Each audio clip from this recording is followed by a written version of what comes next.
Man, what's going on, everybody? Welcome back. Welcome back, man. This is Reckless Talk Sports, episode 20. Man, we got my guy AD in the building. What's going on, brother? Nothing much, man. How y'all doing this morning? Man, doing good. Blessed, can't complain. Before we get started, man, we gotta give a big shout out to our sponsors. Big shout out to Otto's Root Beer, the greatest root beer on earth, brewed in Huntsville, Texas by Brew Nation. Old school family recipe from the 1950s. Always support local. Plus, we got Jerry Distribution LLC and the greatest burgers on earth, Jimmy. Smash Wagon. Jimmy, you slacking, man. Man, you Smash can't hear me? Wagon. It's Smash Jimmy been Wagon, slipping man. on Smash Wagon song and shit. Man, Smash Wagon, man, y'all definitely go check them out. Just go to Best Burgers in Southeast Texas. Man, if you're in the Beaumont area, definitely go check them out. 2605 East Lucas. Man, once again, we truly appreciate everyone. Also, for all booking needs, man, give me a call at Iron Horse Rock Bar Music Lounge. It's saying that we have a dope event coming up for you guys. February 15th. A night to remember, man. It's poetry, magic, and R&B. Just found out it is the day after Valentine's Day, so people are calling it our side chick concert. You know what I mean? So y'all all come on out, come party with us. Also, February 8th, we have boxing, the Go Boxing Promotions meet and greet, and February 9th, our after party Jello wrestling. Man, I need everybody to pull up for that. That's gonna be super, super dope. Before we continue, man, y'all see that right there. It's almost that time of year. Man, Houston Energy football is back. The season starts in May. So super, super excited about that. Jimmy, man, what you think, man? Man, I can't wait, brother. I'm excited. Can't wait to hit the road with the guys, with the ladies, man. It's gonna be fun. I know Bird been itching to get his revenge on a couple of teams, so it's gonna be good, man. It's gonna be a good year. Good year. Yeah, I definitely agree. Um, the schedule's not out. I've seen the schedule, but it's not out, so we can't touch on it yet. The schedule comes out February 9th, after the Super Bowl. But I'm super excited to work with the team for our second season with the team. So, man, we need everybody to come on out, man. Their home games is at Clearbrook High School. This is a professional women's football team. As y'all can see, no, there's no fucking lingerie, nothing like that. Man, they suited and booted and will bust your ass. It's saying that, man. Big shout out to Energy, man. It's energy versus everyone. We will see you guys soon with it. Man, we back. College football's over. Man, we got the NFL playoffs. I feel like I don't know what I'm gonna do with myself. It's saying that, yo, AD, man, how you felt about the college football season this year?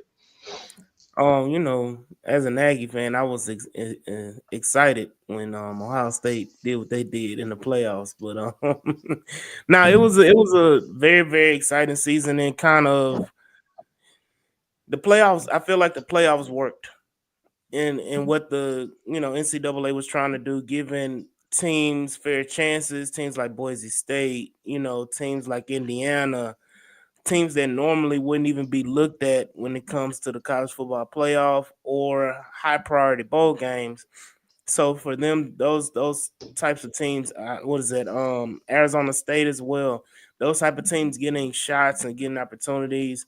It kind of balanced out the competitiveness of college football. But it was an excellent season. There was a lot of highs. It was must see football for a lot of weeks, man. Oh yeah, I I definitely agree. agree with that. We talked. I don't know if it was last week or the week before. We talked about and I'm glad you I love your answer. The playoffs, man. I love the playoffs, but I think the only downfall, man, that first round, man, it was way too many blowouts, Mm-hmm. way too many games that wasn't entertaining. So, do you think they should stay with the 12 man or go back to the 8 man? I think they're about to expand it. To be honest with you, You think so? I think they're going to expand it because Ooh. so whenever you have this type of format and teams are left out, especially high profile programs are left out, like the Alabamas, like the Miamis that were left out of the playoffs, then there's going to be talk of expansion because again, whenever NCAA does something, it's always for the almighty dollar. And so whenever you have those high profile money teams and people that are going to spend their money to come see them and support them, like Alabama and like the University of Miami, those programs kind of influence the decision making, and so I can see them expanding it and changing the rules a little bit. Yeah. So my question, AD, if they expand that to 16, let's go 16 Yeah. teams, right? Mm-hmm. I think 18 would probably be too much to go from Yeah. No. 12 to 18 would be too much, right? So we go 16, and let's just keep the same format we had this year. Alabama gets in Mm-hmm. with this 3 loss, right? But let's say South Carolina doesn't get in. Mm-hmm. How can we fix that issue with a 3 loss team that we knew wasn't that good going into the end of the season, right? Mm-hmm. Compared to a 3 loss team in South Carolina that we seen, yeah, they may have slipped up and lost to LSU and to Mm-hmm. some other teams, but they were trending upwards. Like, Mm-hmm. how can we fix that? They have to do the strength of schedule. They would have to go with like the way they have it set up now is that you have to have clear divisions. Because right now, with the expansion of these conferences, like at the SEC, there's no divisions anymore. And now you're sitting up here, it's so many teams in the SEC. You have to split them up and put them in divisions and use that competitive balance that way and have an actual championship game based on who's winning the division. And so again, strength of schedule plays a part into that. Um, and rotating the schedule because I looked at the SEC schedule this year for all the teams. It's the same exact schedule. It's just they flipped the home and away. Home and away, yeah. So I'm like, if you're gonna do that because you have teams, and a lot of people complained about Texas and Texas A&M not playing Alabama, not playing, Georgia, not having to play all of the. Well, Texas played Georgia, but A&M didn't have to play Georgia, Alabama, those LSU type of didn't play teams. them. Yeah, Texas didn't have to play LSU, or Alabama. So Alabama, yeah. it's just the type of thing where you have to find some kind of balance. And I know the SEC did a great job of like rotating the schedule and having different teams play each other, throughout the year. And I know I'm speaking about the SEC, but the same goes for the Big Ten, as well, and how they're rotating the schedule. And the teams like the conferences like the Big 12, what is it, the ACC, Yeah. are kind of like on the back end and they're getting backhanded treatment because those conferences don't have the super power big major schools. And I think the NCAA is trying to trend, and I know I'm veering off a little bit. The NCAA is trying to trend into making like one big super conference. Yeah. If when it's all said and done. But to answer the original question, it's just you just have to get those divisions back and then apply the strength of schedule rule into those competitors. Because if South Carolina, like you said, played the LSU's, played Alabama, played all these teams, but Alabama, not Alabama, but LSU, Texas, Georgia, and then Alabama didn't play those teams.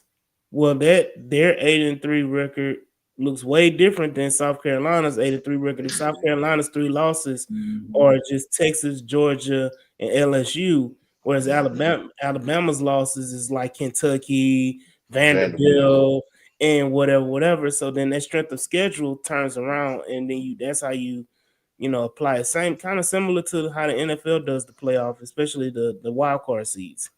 Jeez, yeah.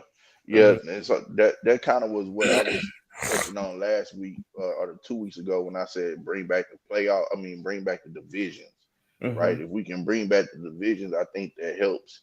And then I think also having teams play other conferences, right? So stop this SEC because every SEC school does it. I'm not just gonna be biased, but LSU for some reason will play Grambling State week 8. For what? Like, why are you playing Grambling in week 8? And then it looks good because now the next week you're finna play Alabama or Texas A&M or somebody, and now it looks good because your rating then shot up because you just beat a team 68-7. It makes no sense. And then at the end, now you get LSU president complaining, "Oh, well, why we didn't make the playoffs?" Well, bro, you just played Grambling State. Yeah. How about you go play Illinois or play Iowa? You know what I'm saying? Yeah, they might not be, Ohio State or nobody, a team like that, but at least they're in a Power 5 conference. That's that's a whole notch better than a Grambling State. So my counterpoint to that is that the benefit, especially those HBCUs, when they play these big time schools, they need those funds. Those Funds. programs need those funds because they get like $750,000 to $1 million just to play a football game. So the school benefits. My thing is, not playing them in week 8. Play them at the beginning of the season. Play them at the beginning of the season. Get it out the way when it really doesn't matter. Your ranking is your ranking. So like after what they call it week 0, if you beat Grambling or you beat Prairie View or you beat Mississippi Valley State or something like that, you beat them 80-3 or something like that. If you was number 13 in the country, you still gonna be number 13 in the country the following week. It's not going to change anything. But now or you're gonna drop. Right. If you lose, now, You but then you look at Notre Dame. Notre Dame lost in Northern Illinois. And they end up being in that championship game. So you can recover early in the season if you play those type of games, or you'll stand pat early in the season. But like you said, when you playing them like middle of the season, then you got a bye week, stuff like that. Like I think A&M played New Mexico State or something like that. Those type of low level teams, those, that kind of is like an extra bye week because you get, it devalues your schedule. So yeah, I just feel like they got to find a plan on that. But I think a lot of teams are playing each other. I think like Texas played Michigan this year. Now I think Texas plays Ohio State this year. And then played Notre Dame. They play them again this year. I think before they played Miami. You look at these big time matchups early in the season that they try to draw you in. College football is trying to draw you in, but I don't think that's necessary for a sport that already has the viewers and the eyes, anyway. So like you doing this stuff early in the season, if you flip flop it and instead of A&M playing Notre Dame beginning of the season and they played Mexico State and like week 8, week 9, that changes the whole dynamic of everything, because that becomes an even more important game because now at week 8 or 9, both of y'all are positioned to be in the playoffs. And I'm sorry, y'all, if I'm using A&M because I'm just an A&M Aggie fan. Oh, no, you good. But if A&M was playing, because mind you, at week 8, A&M was like 7-1. So just imagine if they were 8-0, if they didn't play Notre Dame, and they were 8-0, and Notre Dame was 8-0 at week 8. So now you send up here 2 8-0 teams, non-conference game, vying for the playoffs in Aggie land. And so night. Like that game is must-see TV. College game day gonna be there. Like it's a whole different atmosphere. So like you definitely gotta consider those type of things. Same thing with Texas and Michigan. Michigan had a down year, Okay, Texas plays Ohio State this year. If Texas plays Ohio State week 8, Yeah. That's Yeah. that can make or break And see, everything. And it and doesn't knowing Man, and talk about. Go ahead. and it doesn't affect your conference record either. right. So if you take Yeah. the L, you still could be undefeated in the conference and still have a chance to win your conference. Yep. So that's a Yep. benefit on all ends. But yeah, my bad. Now, Nah, you yeah, I good. was You gonna good. say, Talking about I was Ohio gonna say State and too. Notre Dame. Let's pull it up, man. Ohio State wins the national championship. Man, what do y'all think about this national championship? What y'all feeling on it? Before y'all even start that, I did predict Ohio State to win by 11, and that's exactly what they did. So yeah, what y'all think Yeah. about this one? Oh man, I said Ohio State by 17. I knew it was gonna be. I knew it was gonna get ugly. I knew it was gonna have the potential to get ugly, just based off of the style of play. Notre Dame likes to run the quarterback pretty much 90% of their offense, and Ohio State defense is too stout against a basic system like that. And then when you flip the side, you can flip it.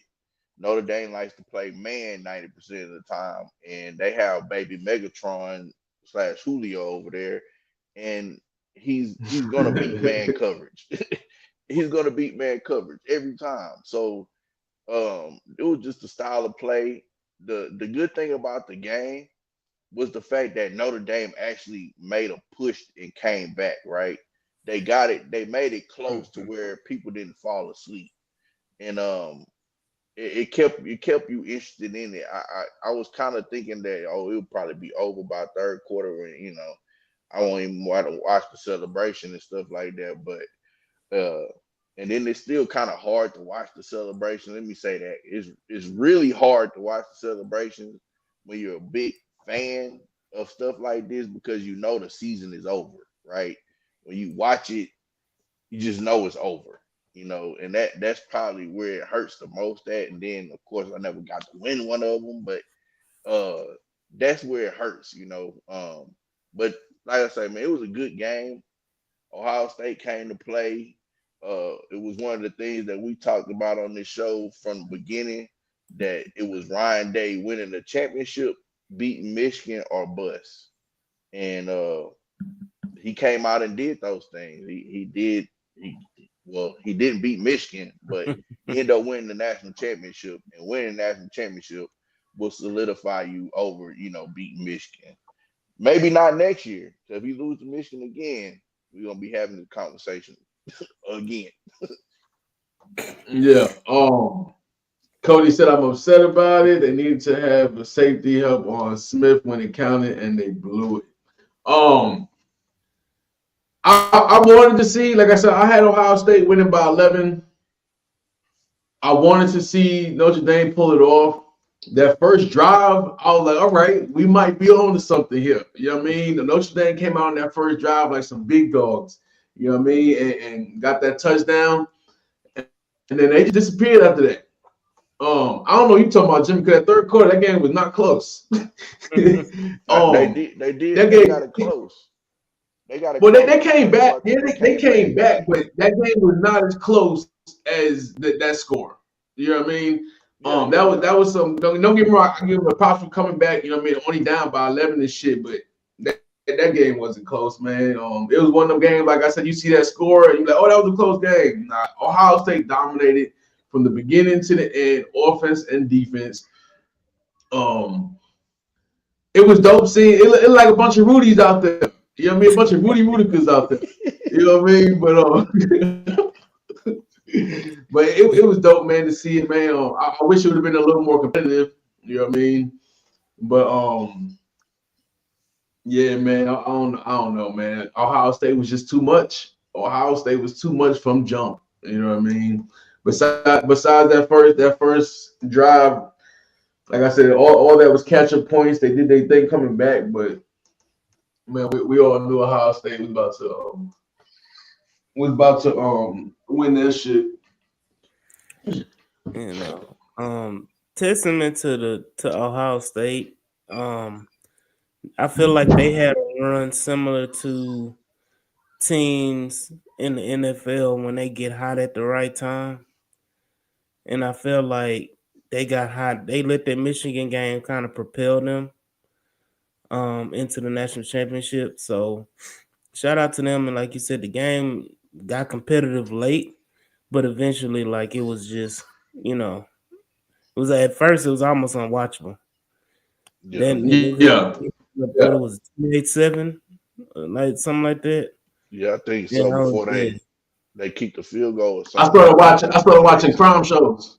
I'm like, I ain't watching the rest of this shit. Yeah, nah, and especially on the what was it, Monday night too. I'm like, Monday night, Yeah.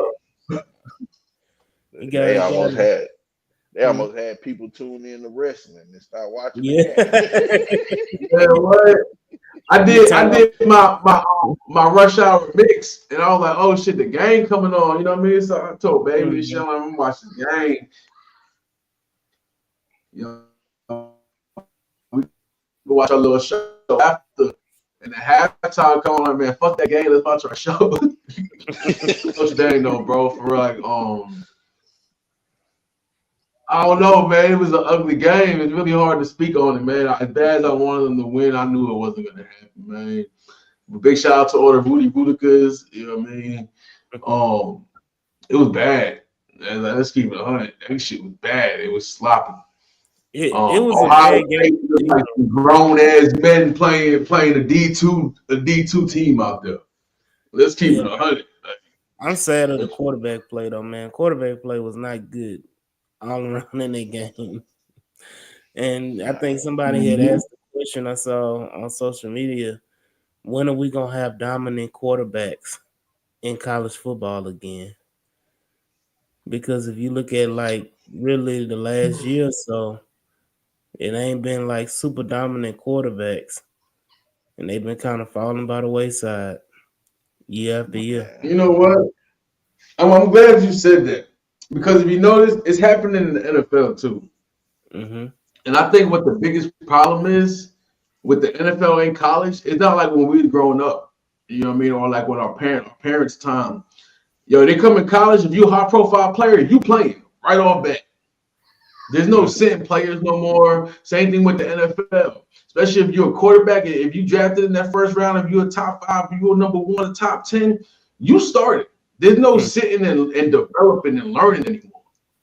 You know what I mean? Like how many NFL quarterbacks are a bust now because they coming in and playing just because they're a top pick, they're the best player in the draft or whatever. You know what I mean? There's no more development, and I think that's plays a major part of the problem. No, absolutely, Major. absolutely. Then another part of it is it starts from the high school part because you got these so-called QB gurus that's out here that's teaching these kids bad feet work and bad mechanics, and then they're translating that over to games and they're playing in these high school games, and you get a kid that's a super athlete like Lamar Jackson or Derrick Henry type build to where he's playing in Division 1 AA. We all know in Texas playing 5A football and playing Mm-hmm. 2A football is like playing Mm-hmm. Pee Wee football with high school players. Mm-hmm. So when if you get a kid that is 4'3" and he can just move and run it, his stats he gonna throw 100 touchdowns. He gonna have 120 rushing yards every game. And then you look at the film, it's like, bro, why everybody look like they 4 feet tall? It's like the Miles Garrett photo that was going around on the on Hard Knocks. They was like, bro, who was you playing with? Like everybody was like middle schoolers. So that Yo, plays a factor. That plays a factor too into it because this kid gets put into Notre Dame or what I'm saying, one of these high profile colleges, and then they flame out, and we're like, oh, well, he was a 5-star. Yeah, I mean, but the transfer portal has a lot to do with that as well, because they yep. come in and, like you saying, the expectation is for them to see the field. A lot of promises are being made on NIL. We'll give you this money, you'll play right away, and then they'll get there, and then they don't play. they'll stay for that year, and then next thing you know, they're in the transfer portal. It's a lot of these players. I mean, I hate to say it, but look at Cam Ward. Cam Ward transferred 3 times 3 times. before he got to Miami. To get to Miami, and Mhm. now he's projected to be the #1 pick. And they saying that this is probably one of the worst quarterback drafts ever. Yep. Yeah. And Man, so you mentioned the transfer portal. You mentioned the transfer portal.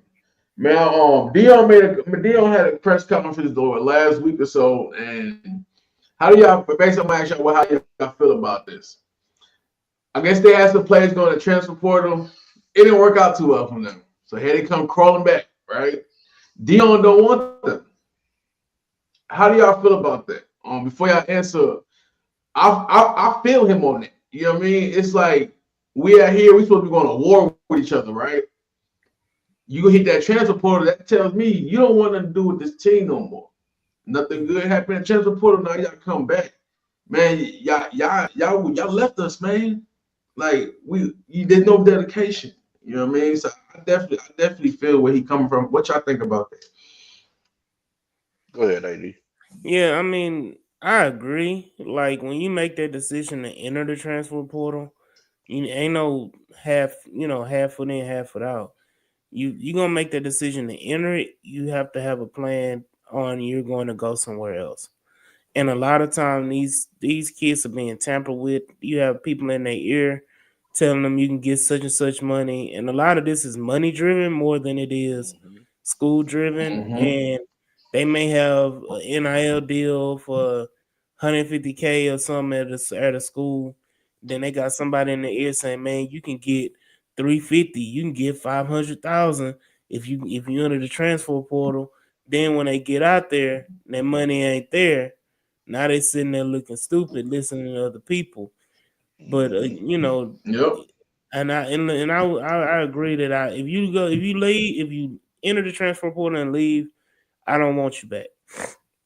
Because again, you're not dedicated, and it has a lot to do with that old school mentality. And it's crazy you would say old school mentality when that was just the mentality like 3-4 years ago. So it's just it's just a Mm-hmm. mentality of like if you leave, bye. I ain't about Real to have shit. you come back.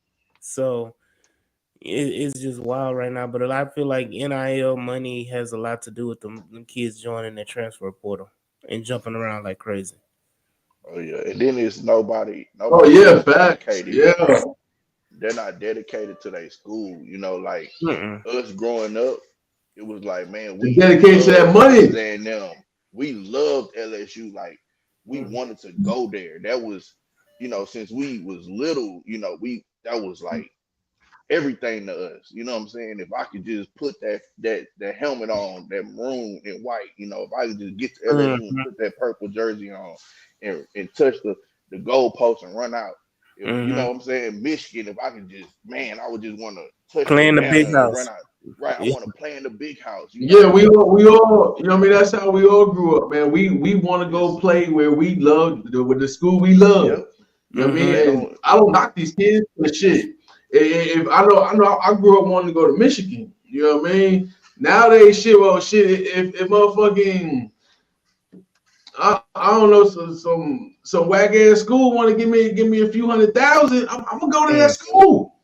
You know what I mean? Like I don't knock these kids, man. I love it for them, but they gotta come a time where it's like, all right, are we gonna love this money, or we gonna come in for the love of the game?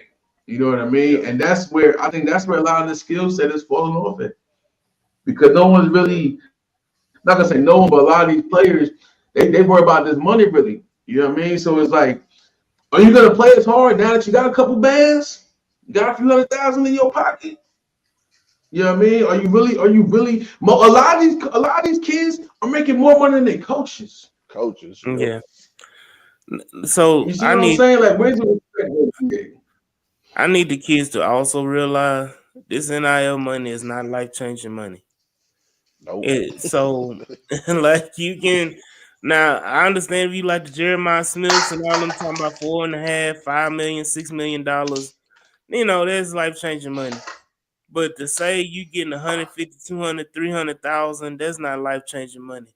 even if you coming from a certain Mhm. circumstance, a poor circumstance, an unfortunate circumstance, that's not life changing money. Not in this economy. In the way this go around, that'll be enough to sustain you and to get you probably a better living situation. But in reality talk, this is not life changing money, and you chasing a couple 100,000 here, coming out 100,000 there. Like if you can play, you can play. If Yeah. like the money gonna be there, and you have to have that mindset. And I think that's another mindset is that the kids don't know if the money gonna be there because they, you Yeah. don't believe in yourself. So that part, but I'm with you.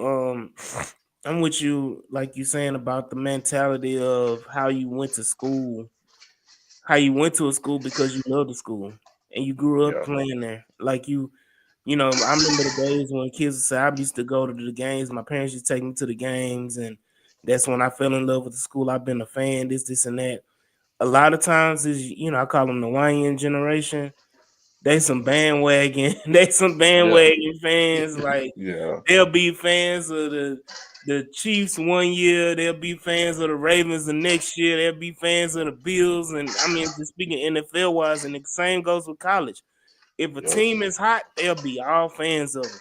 If a team going to the Yep. national championship or the college playoff every year, I'm a big UT fan. I'm a this, and that. But then why weren't you a fan 2, 3 years ago when they was trash, when they was 5-7?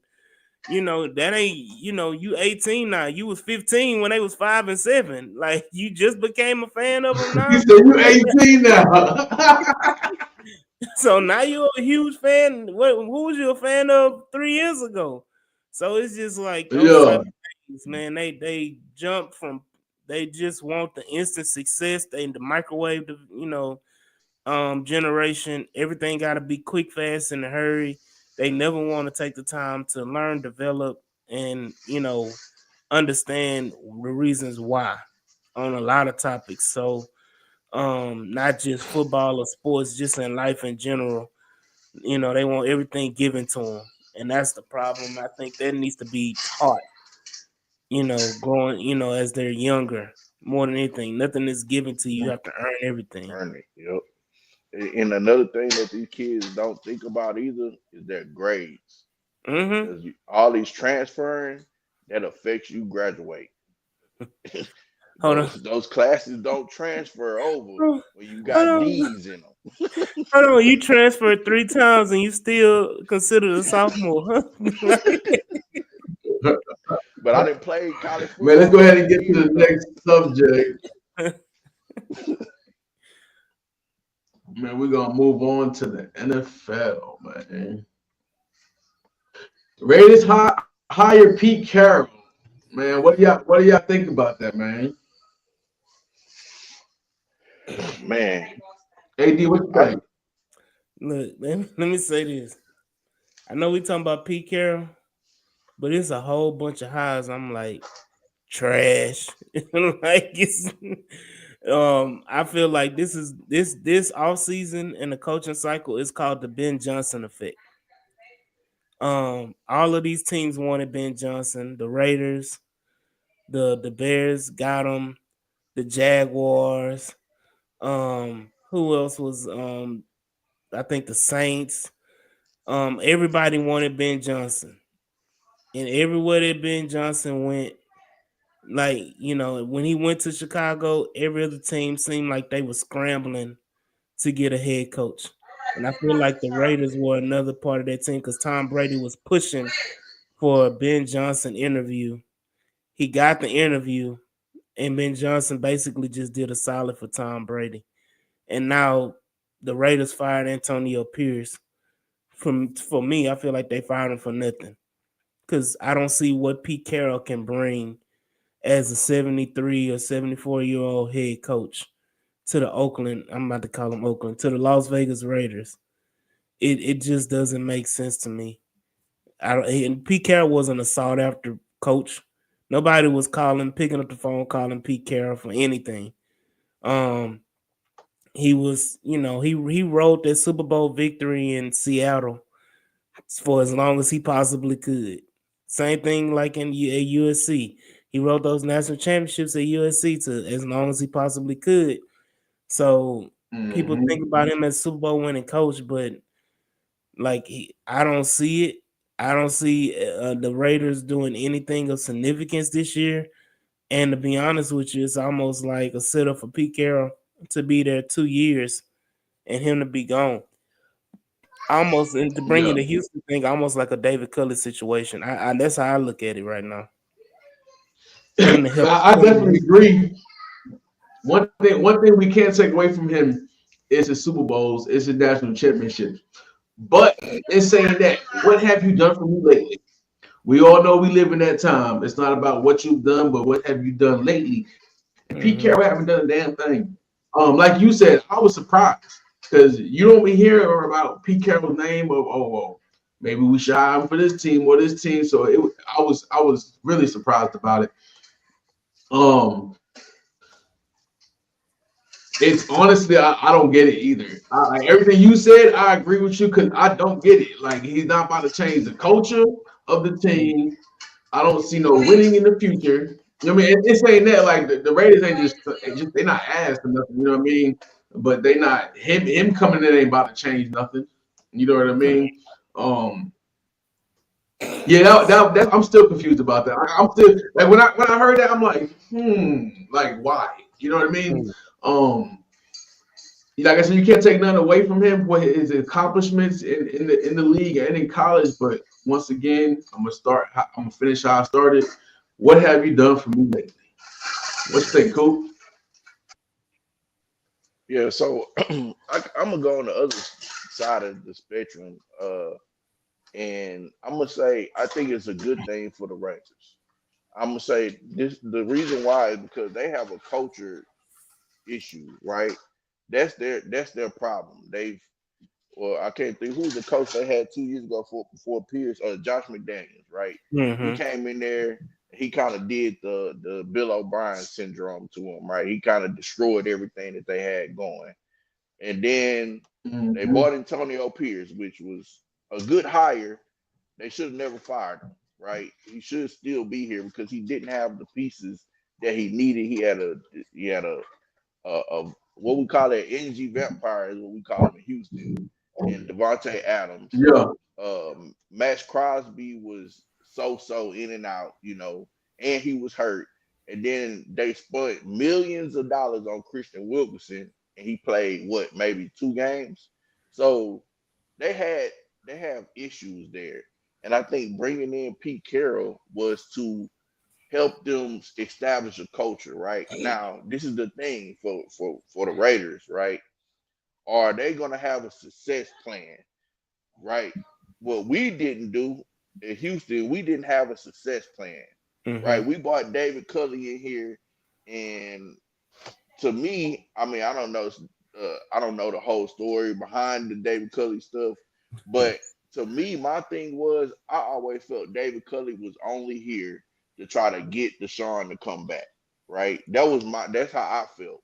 It was Yeah. like because Deshaun said when they went to the Pro Bowl, him and David Culley found this connection or whatever the case was, and they just wanted him to be here to get Deshaun to come back, right? And I didn't know how to take. I was like, okay, well, I guess that's what it is. But at the same time, I knew it was so much dysfunction. Nobody wanted to be here, right? Mm-hmm. And I think that's what's going on with the Raiders. They wanted to get Ben Johnson, like AD said, but there ain't no quarterback over there. Look at the team he picked, Yeah. right? And He they not wanted in position, to get a quarterback. to get a quarterback. So it's the same thing as what I said about Ben Johnson last year. He didn't want to go to the Commanders. Why? Because they a year ago the Commanders was in that same situation. They didn't have a quarterback. It was no stability in the community, no stability with knowing where they gonna practice, where they gonna play their games. The stadium is tore up. They rank worse in food and travel and all this stuff. The Like people don't food, real think about shit. these things, but people don't think about these things. But this stuff matters to certain people. You know what I'm saying? And not having a quarterback is a big one. Mm-hmm. And why go to the Raiders when I can go at least see what Caleb Williams has, right? And so losing out on that, Oakland had no other choice but to try to find somebody that could build a culture, right? And I think Pete Carroll is that guy that they could bring in that could build some kind of culture and establish some kind of discipline to an organization that needs discipline. They're urging for discipline. And I don't You think think Tom Pete Brady. Carroll's that guy? I think he's that guy for them, right? For the Raiders because of what they need. I don't think he's that guy like how he was at USC, where USC was down. Because people remember USC was terrible Mm-hmm. before Pete Carroll got there, right? They was not the USC of OJ Simpson and Marcus Allen. They wasn't that USC. They was terrible. And then he came and he kind of established the culture with those young kids, bringing in a whole bunch of California kids, right? I think that's kind of what he needs to do with the Oakland Raiders. He needs to get I said Oakland Raiders, the Las Vegas Raiders. He needs to bring that Raider mentality back to So the issue to the company, I guess, program. So I kind of disagree with you as far as Pete Carroll bringing that kind of mentality. They already had that guy in house. That was Antonio Pierce. And like if you talking about somebody disciplined, somebody that had the attitude of the Las Vegas Raiders and how their Hmm. organization operate, that was Antonio Pierce. You had It that guy was. already in building. When, and you talk about the David Culley situation, the success plan, and I'm a quick story about that. It wasn't just you can say it helped. They tried to help the situation with Deshaun Watson with David Culley, but the plan was for David Culley to be there 2 years and them get the head coach that they wanted. Hmm. And what happened is that a head coach popped up ahead of time. I'm gonna run back the story real quick. Head coach popped up after year one, and that man's name was Brian Flores.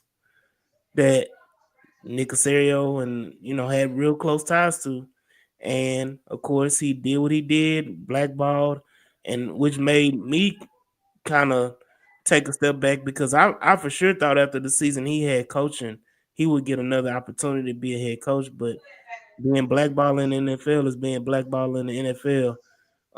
But again, that was the whole situation with David Culley, and that's why he was fired, is because Brian Flores became available and they jumped to take advantage of it, which I thought was kind of crazy because I think they were waiting after 2 years for somebody to become available that they had in mind anyway. But again, Antonio, to go back to the point, Antonio Pierce was the guy for you hiring Pete Carroll. Pete Carroll's a player's coach. Pete Carroll is a get along, hey guys, let's have fun type of game, type of coach. I don't see them that benefiting the Raiders at all. And I would say this: Antonio Pierce won them a lot of games last year because of his grit and tenacity and discipline. I don't see Pete Carroll doing them. I actually see them being worse this upcoming year than they were last year. Last year they won what, No. 5-6 games, and I Yeah. see them winning less games this upcoming year with Pete Carroll. Well, and I agree with you with that because, like I said, Antonio Pierce was that guy. They should have never fired him. But on the opposite spectrum of it, the reason why I say Pete Carroll is good for him is because they need somebody that's not the as stern. So the players needed Antonio Pierce, right? Let me put it this way: the players needed Antonio Pierce, but the higher ups didn't need Antonio Pierce, right? I'm not trying to make this sound like a Ryan Clark race bait thing, but that's really what it is, right? Antonio Pierce is to us for them, right? And so they don't need that upstairs. That's why they brought in Tom Brady. Me and Jay had the conversation with one who's a big Raiders fan, and he said his whole perspective of Tom Brady coming there was culture change, right? And I think that's what they're trying to do with Pete Carroll, and they just want to change the way that they're looked at, right? Through the eyes of, I guess, the people, or whoever that people is. Because, us Mhm. growing up, right, we always looked at the Raiders as that gritty, hard nosed team that always had like one or two people that'll punch you in your nose, right? Or get under the pile and kick you in your ribs and step on your fingers when you get up. Like, that's the kind of Oakland, the Raiders, I'll say Oakland Raiders, but that's the They're Raiders gonna that forever we be knew. Oakland Raiders. They're gonna forever Right. be Oakland. Fact. So Big Same facts. thing The with black San Diego hole. Chargers. the San San Diego. Diego Chargers. But that's the Raiders we knew, right? That's the Raiders we grew up with. And so seeing, them being in Vegas, it seems it doesn't match up city wise, I guess you could say. And saying that, man, we have 12 minutes left, man. Let's go ahead and get. Obviously, it's only on the card because of Jimmy. Somebody text us real quick, man. Of course we're gonna talk about let's, my boys. let's Hallelujah. talk about these Texans. Man, what y'all think about this move right here? Oh man, it's heaven on earth right now with Man, that. yeah. Man. I'm ecstatic. Hey, I'm Jimmy, what's ecstatic. up, man?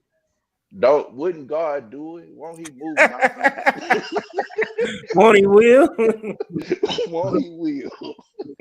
Hey man, I had at first I kind of was gonna do like what you call it, a little dance, a gospel dance and everything, have a little gospel song going on, man. But hey, to be real, man, I'm happy that I'm let me put this, as a human being, I'm not happy that the man got fired. As a human being, Mhm. let's put it out there like that. But as a fan of the Houston Texans, having the urge to wanting to be downtown or wherever they do this fucking parade at, medical center, wherever, I personally think it's gonna go around Beltway 8 personally because it's the fucking football. But I want to have an experience in my city where my team wins the Super Bowl, right? And we had the Earl Campbells, the Warren Moons, and we went with the Matt Schaubs. We had these chances, numerous of times, and we always seem to fall short at that one particular championship mark, right? That divisional round, we always seem to lose games that we shouldn't lose that would get us a 1 or 2 seed. And as I've been saying on H Town Rundown, shout out to AD for everything he's doing over there.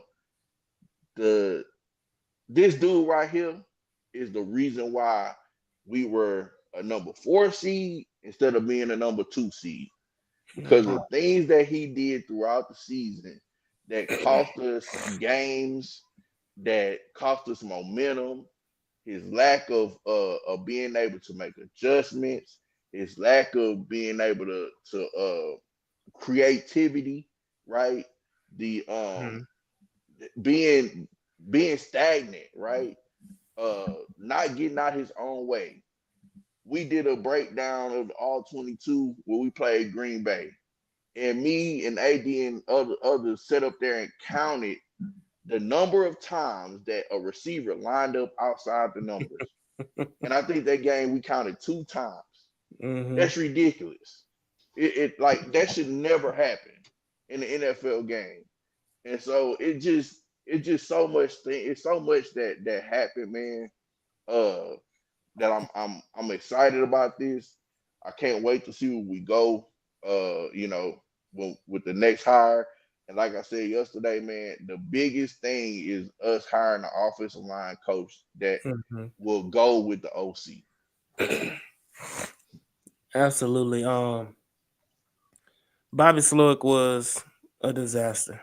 Um, you hope for the best, but it just wasn't there. I know I was one of the ones saying that I, hope that he got a head coaching job because I did not want to see him come back this year, this past year. So it's like I saw it from the get-go. There was flaws in his coaching ability, and I said all the time, he never knew his personnel. Never knew his personnel, never knew what he was doing. And you want not just the players, you didn't know your personnel on your coaching staff. Like the fact that you had Chris Strauss as your O-line coach, one of the worst O-line coaches in the league, and you brought him on the staff and you wanted to ride with him, that was a problem. So, he has a lot to learn. It's a great learning experience for him. But at the end of the day, the Texans don't have the time or the patience to wait for Bobby Slowick to become quote unquote great or great OC, great coach, whatever. When you have CJ Stroud on a rookie contract, you're trying to make and you building a team to try to make a Super Bowl run, you don't have patience for an inexperienced play caller. So that that was the Bobby Slowick enigma. Man, it's saying that, man, Giants win the Super Bowl next year. That's all I'm saying. Oh shit. Hey, shout out We to gonna Cody, win the Super man. Bowl. Shout Yo, out to Cody. I know end this show. Coach fans want us to lose so bad. Oh Man. yeah, Y'all absolutely. had Peyton Manning and Andrew Luck, bro. And all you got is you got one Super Bowl out of all that. Out of 20 years with Peyton Manning and Andrew Luck, you got one Super Bowl. Man, let us have ours. God damn. Real shit though. Real shit. Well. Man, we have conference championship weekend. Man, who do y'all got, man? Commanders and Eagles. Who y'all got winning this? I'm riding with the boy. I know, I feel the same way. Give me the Commanders. I'm going Commanders too, man. We had kind of been preaching all year long that we don't trust Jared Goff. For whatever odd reason, I chose to pick Jared Goff last week. In the Lions, I just thought, that maybe that playoff experience and the atmosphere would get to Jalen Daniels, man. But I wish he would have played like this when he was at LSU. That's all I can say. Yo. But shout out to Commanders, man. They made a big turnaround. Man, like you said, all season, especially me, man. I was the main one. I don't trust him. And like you said, you're like, you know what? My whole thing is the NFL is not going to allow no rookie quarterback to win a Super Bowl. So I picked Detroit last week. Was I happy to see them lose? I sure motherfucker was. It's saying that, man. I think this is the end of the road. It's been a great Cinderella story for the Commanders. You know what I mean? I think it's saying that, man. It's the end of the road for them, man. Eagles by 17. Ooh. AD, don't make that face, man. I can see you, bro. AD was like that. That's fucking bold of you. Cody said, I told y'all Washington was gonna win last week. He sure did. He sure did. Man, the difference. Man, Bills and Chiefs. It's not gonna be snowing. That's gonna be the difference this week. Yeah. Did the Bills and Chiefs? I want to say this is their 5th time meeting in 6 years in the NFL Conference Championship. I know they met 20, 22. Nah. This is just the second. I don't even think has the Bills made the AFC Championship game? Nah, this is the 5th time they played within the 6 years. Yeah, in the playoffs. Okay. No, in general. Just regular season. Yeah, in regular season and playoffs. And regular season and playoffs. I think the last time they played in the playoffs, I think that was a divisional game where the Chiefs won with like 12 seconds left. Was that 2 or 3 years ago? That was like 3 years. 2 years ago. Yeah, 2 or 3 years ago. Well, it was 3 years ago because they still had Tyreek Hill. So yeah, they did. Okay. So the last 2 years, I think they played the Ravens in the AFC Championship game. It was 3 years. I got you right here. I got it right here. We got 21. They played in 21, 22, and 24. 21 was the AFC Championship. 22 and 24 both was the divisional. and then we have Yeah, this it was year, which will be another AFC championship. that Okay. last game they changed. But who y'all got the on? rules? That's what it was. Yeah. I got the Bills, man. Yeah, yeah. Just for pure hatred for Patrick Mahomes and the Kansas City Chiefs. Yo, isn't it bad, man? Man. It's bad when, man. I'm gonna say it, man. These refs. It's bad. You know it's bad when that's all everyone is talking about. You know, usually every big game, you know, usually gonna have those fans, but oh well, it's the refs' fault. But when the refs are clearly playing favoritism towards the Chiefs, like it's obvious. You know what I mean? Like super, super obvious to where coaches and players are coming to talk about it after doing their post-game interviews, knowing they're gonna get fined talking about the refs. Mm-hmm. You know what I mean? When you got the commentators talking about it. Like this in is the bad. game, they talking This about is bad for football. Huh? I said in the game they were What you talking said? about. In the game. In the game. Yeah, during the game, exactly. Like that's how you. This is bad, man. In saying that, man, I would love to see the Bills take it, but with the way the Chiefs got extra help, you know what I mean? Like who fucking knows, man? Who knows? And it was dope because I remember when this journey started, this dynasty started to build. Man, I was all for it. You know what I mean? Mahomes is the man. You know what I mean? But it's like, come on, man. Like if we can't play fair, like fuck. But at the end of the day, man.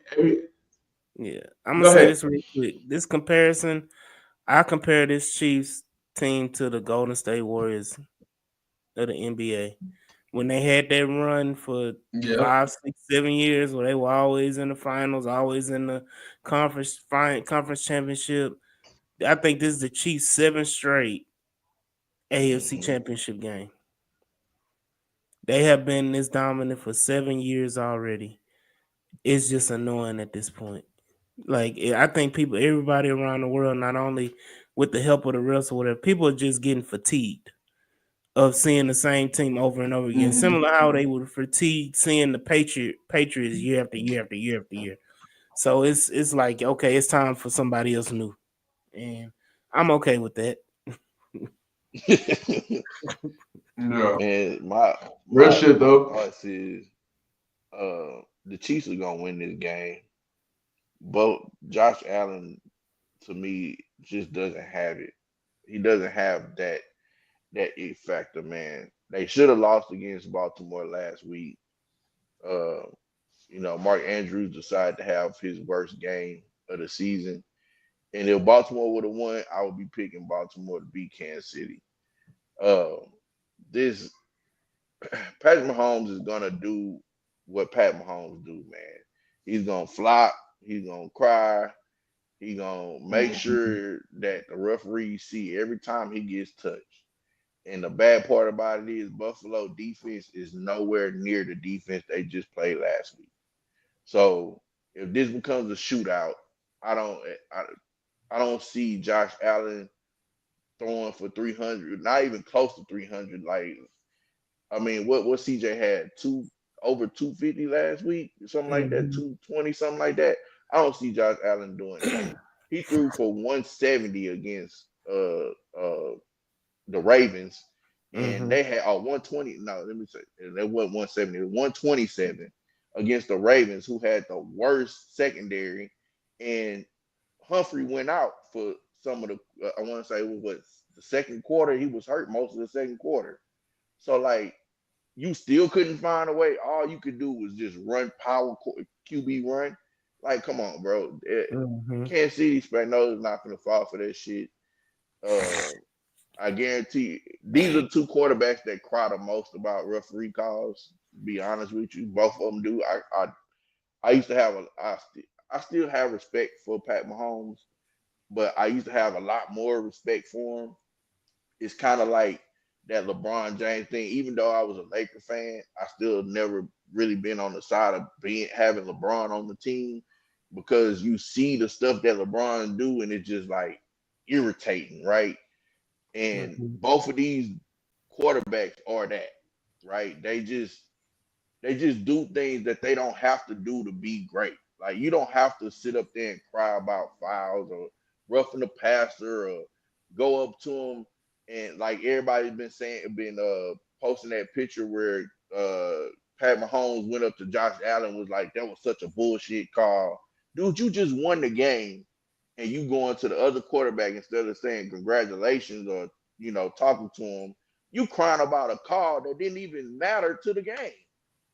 Like it's just crazy, man. And I don't know what referee crew they gonna have this week, but yeah, man, it's gonna be Kansas City. And I put it this way. I think whoever does win this game is probably gonna be the team that wins the Super Bowl. Yeah. I really do believe that. I think if Buffalo wins or if the Chiefs win, they're probably gonna be the Super Bowl winning team. Yeah, I definitely agree. Which sucks. Eagles, Kansas City, man. That's gonna be my Super Bowl prediction. Eagles and Kansas City. Hopefully the Eagles win. I never thought I'd hear me say hopefully the Eagles win. But it's all for Saquon Barkley, man. I want to see that man bring home a championship, man. I'm a diehard Giant fan. I can't stand the Eagles. But for Saquon's sake, man, let's bring it home, Eagles. Excuse me. In saying that, before we end this, y'all got anything else I want to end? Yeah, before we wrap it up, man, I want to say this real quick. How crazy would this shit be if the Commanders won the Super Bowl with Magic Johnson? It's gonna be crazy. It ain't gonna happen though. Magic. The NFL is not gonna allow a rookie quarterback to win the Super Bowl. He would have an MVP. Well, Ben Roethlisberger won. Not as a rookie. Yeah, he did. What? But see, no rookie ever won the Super Bowl. Ben Roethlisberger won as a rookie. No rookie quarterback. No, he was not a rookie. That was his first year. There's never been a rookie quarterback to win the Super Bowl. I think that was his second year when they played in Detroit. Was that when the Super Bowl was in Detroit? I think that was the second year. But what I'm saying is this Cody said Barkley for 200 this week. He's gonna eat that nickel package up. Hopefully, man. I hope so. This man will have an NBA championship, a WNBA championship, an MLB championship, a hockey championship, and now an NFL championship. Man, bro. Like, wait, who? Magic Johnson. Mm-hmm. Okay. I'm like, hold up. Saquon Barkley never played in WNBA.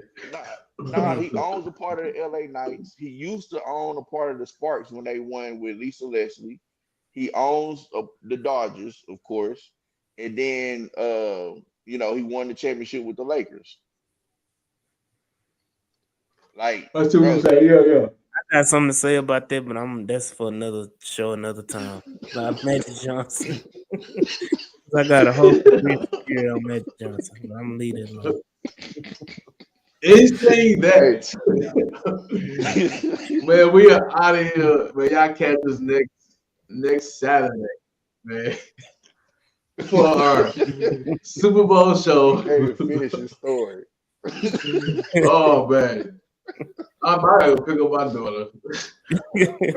Y'all need everyone to pull on up February 15th. Man, for a night to remember, brought to you by Reckless Talk Management and Promotions and RVM Entertainment. It is going down. A night of poetry, magic, and R&B.